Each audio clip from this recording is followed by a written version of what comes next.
இனிய காலை வணக்கம். எல்லோரும் எப்படி இருக்கிறீங்க? நல்லா இருக்கிறீங்களா? சரி, இன்றைய தமிழ் வீடியோ வகுப்பில் நம்ம என்ன பார்க்க போகிறோம் தெரியுமா? புத்தக பயிற்சிகள் பார்க்க போகிறோம். சரியா?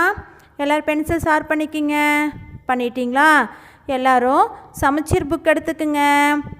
எடுத்துட்டிங்களா? எந்த பாடத்தோட புத்தக பயிற்சி அப்படின்னா பாடம் 2 கண்ணன் செய்த உதவி, அந்த பாடத்தோட புத்தக பயிற்சி தான் நாம் இன்றைக்கி இந்த வீடியோவில் பார்க்க போகிறோம். சரியா? பார்க்கலாமா? சரி, பக்க எண் 10 எடுத்துக்குங்க. எடுத்துட்டிங்களா? அதில் என்ன பயிற்சி இருக்குது? சரியான சொல்லால் நிரப்பிப்படி அப்படிங்கிற ஒரு பயிற்சி இருக்குது பாருங்கள். ஒட்டகச்சிவிங்கி போட்டிருக்குது, அதுக்கு பக்கத்தில் 5 வினா கொடுத்துருக்குறாங்க பாருங்கள். கீழே 5 விடைகள் கொடுத்துருக்குறாங்க பாருங்கள். அதில் சரியான விடை எடுத்து அந்த டேஸில் எழுதணும். சரியா? எழுதலாமா? ஃபஸ்ட்டு ஒன், ஒட்டகச்சிவிங்கி மிகவும் டேஸ். ஒட்டகச்சிவிங்கி மிகவும் எப்படி இருக்கும்? சொல்லுங்கள், எப்படி இருக்கும்? ஒட்டகச்சிவிங்கி மிகவும் டேஸ். எப்படி இருக்கும் ஒட்டகச்சிவிங்கி? உயரமானது. எப்படி இருக்கும்? மிகவும் உயரமானது. அதன் கழுத்து டேஸ் இருக்கும், நீளமாக. 3வது, ஒட்டகச்சிவிங்கிக்கு குரல் நான் இருந்தாலும் அதனால் சத்தம் போட்டு டேஸ் முடியாது. ஒட்டகச்சிவிங்கிக்கு குரல் நான் இருந்தாலும் அதனால் சத்தம் போட்டு டேஸ் முடியாது, கத்த. 4வது, ஒரு சிங்கத்தையே காலால் தாங்கிக் கொள்ளும் அளவுக்கு டேஸ் வாய்ந்தது, வலிமை. ஒட்டகச்சிவிங்கி டேஸ் தின்னும். அது என்ன சாப்பிடும்? இலை தழைகளை. என்னது? இலை தழைகளை. குழந்தைகளா, இப்போது அதனுடைய விடையுடைய எழுத்துக்களை பார்க்கலாம். சரியா? ஒட்டகச்சிவிங்கி மிகவும் டேஸ். என்னது? உயரமானது. அதனுடைய எழுத்துக்கள் உ ய ர மா ந து, உயரமானது. இப்படித்தான் நீங்கள் எழுதணும் சொல்லிக்கிட்டு. சரியா? உங்கள் புக்கில். ஓகே, சரி. 2வது, அதன் கழுத்து டேஸ் இருக்கும். எப்படி இருக்கும்? நீளமாக. அதுக்குரிய எழுத்துக்கள் நீ ல மா ஹ, நீளமாக. 3வது, ஒட்டகச்சிவிங்கிக்கு குரல் நான் இருந்தாலும் அதனால் சத்தம் போட்டு டேஸ் முடியாது. அதுக்கு குரல் இருந்தாலும் அதனால் என்ன பண்ண முடியாது? கத்த முடியாது. அதற்குரிய எழுத்துக்கள் க இத்த, கத்த. 4வது, ஒரு சிங்கத்தையே காலால் தாங்கிக் கொள்ளும் அளவுக்கு டேஸ் வாய்ந்தது. அவ்வளவு என்ன இருக்குது? அதுக்கு வலிமை இருக்குது. அதனுடைய எழுத்துக்கள் வ லி மை, வலிமை. 5வது, ஒட்டகச்சிவிங்கி டேஸ் தின்னும். என்ன தின்னும்? இலை தழைகளை. அதற்குரிய எழுத்துக்கள் இ லை த லை க லை இத், இலை தழைகளை. எழுதிட்டிங்களா? சரி, அடுத்தது பக்க எண் 12 எடுத்துக்குங்க. எடுத்துட்டிங்களா? பக்க எண் 12ல் என்ன பயிற்சி இருக்குதுன்னு பாருங்கள். என்ன இருக்குது? சொல் விளையாட்டு. வாத்தில் உள்ள எழுத்துக்களை கொண்டு புதிய சொற்களை உருவாக்குக அப்படின்னு ஒரு பயிற்சி இருக்குது பாருங்கள். வாத்தில் உடம்புல என்ன இருக்குது? எழுத்துக்கள் இருக்குது. அதை வச்சு நம்ம என்ன பண்ணணும்? சொற்கள் உருவாக்கணும். அவங்க எடுத்துக்காட்டு என்ன கொடுத்துருக்குறாங்க? 2 எழுத்து சொல் நகை. அதுபோல் நம்ம எழுதணும். ஃபஸ்ட்டு ஒன்றுக்கு எத்தனை எழுத்துக்கள்? 2 எழுத்து உள்ள ஒரு சொல். என்ன சொல்லுது?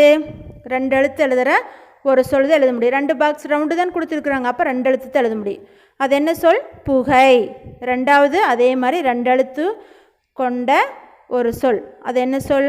சிரி. 3வது, 4 எழுத்துக்கள் கொண்ட ஒரு சொல். அது என்ன சொல்? சொல்லுங்கள் பார்க்கலாம். சிரிப்பு. அதுக்கடுத்து 4வதும் அதே மாதிரி 4 எழுத்துக்கள் கொண்ட ஒரு சொல் தான். என்னது? நகைப்பு. 5வது, அதே போல் 4 எழுத்துக்கள் கொண்ட ஒரு சொல் தான். அது என்ன சொல்? நடிப்பு. 6வது, 4 எழுத்துக்கள் கொண்ட ஒரு சொல். என்னது? கண்டுபிடிங்க பார்க்கலாம். கண்டுபிடிங்க. திகைப்பு. எழுதிட்டிங்களா? நாம் என்ன பண்ணணும்? இந்த எழுத்துக்களெல்லாம் எங்கேருந்து எடுத்தோம்?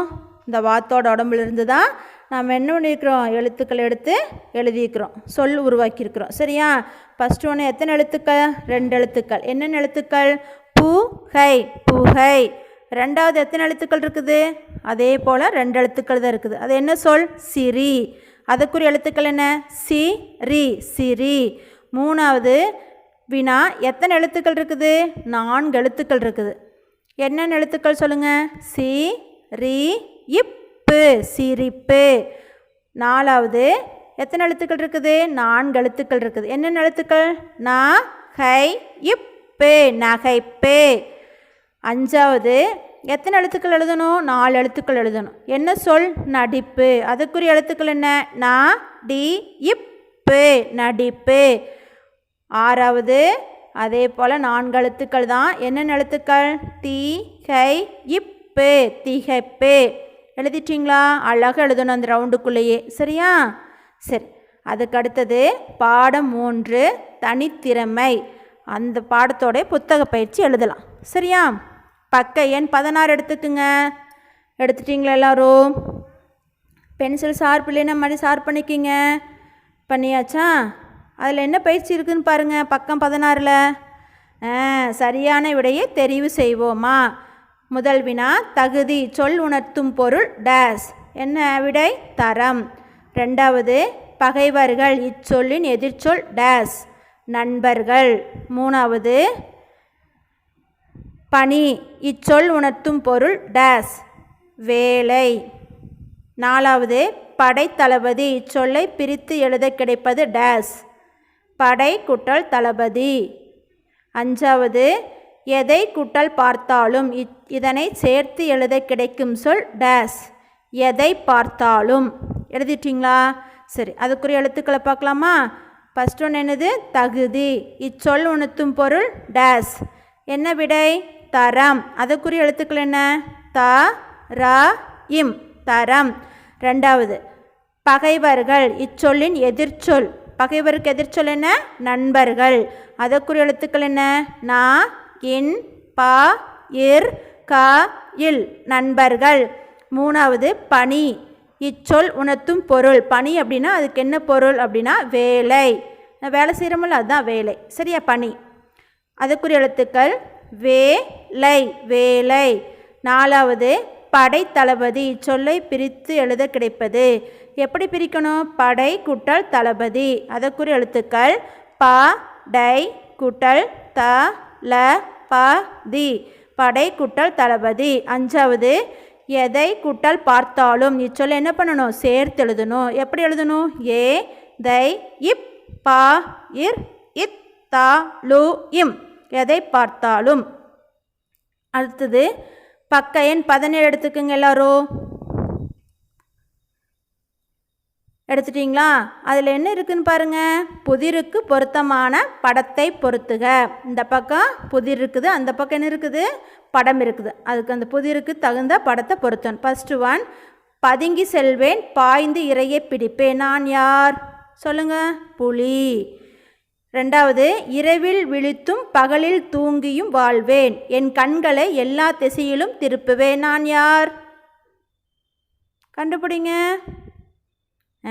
ஆந்தை.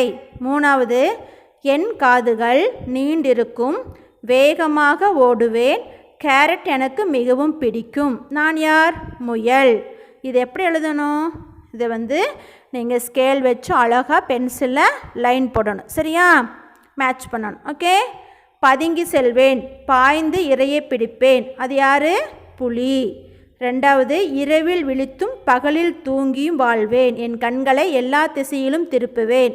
அதை நைட்டு முழிச்சிருக்கும், பகல் என்ன பண்ணுமாம்மா? தூங்குமாமா. அந்த கண் எப்படி இருக்குமாம்மா? எல்லா திசையிலும் உருட்டி உருட்டி பார்க்குமாம்மா. அது யார்? ஆந்தை. மூணாவது, என் காதுகள் நீண்டிருக்கும், வேகமாக ஓடுவேன், கேரட் எனக்கு மிகவும் பிடிக்கும்.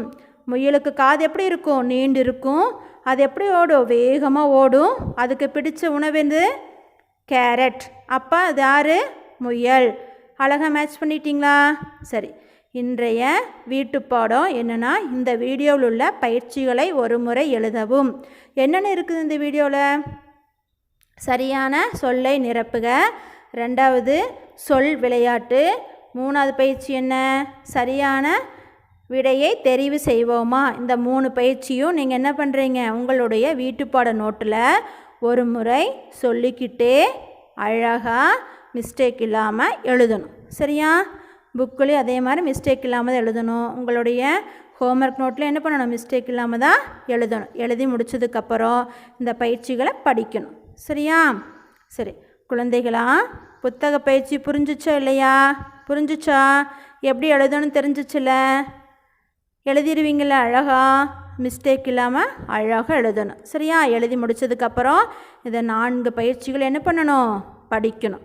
சரியா? ஸ்பெல்லிங்கோட படிக்கணும். படிச்சிருவீங்கள்ல? சரி, அடுத்த வீடியோவில் உங்களை நான் சந்திக்கிறேன். சரியா? அனைவருக்கும் நன்றி.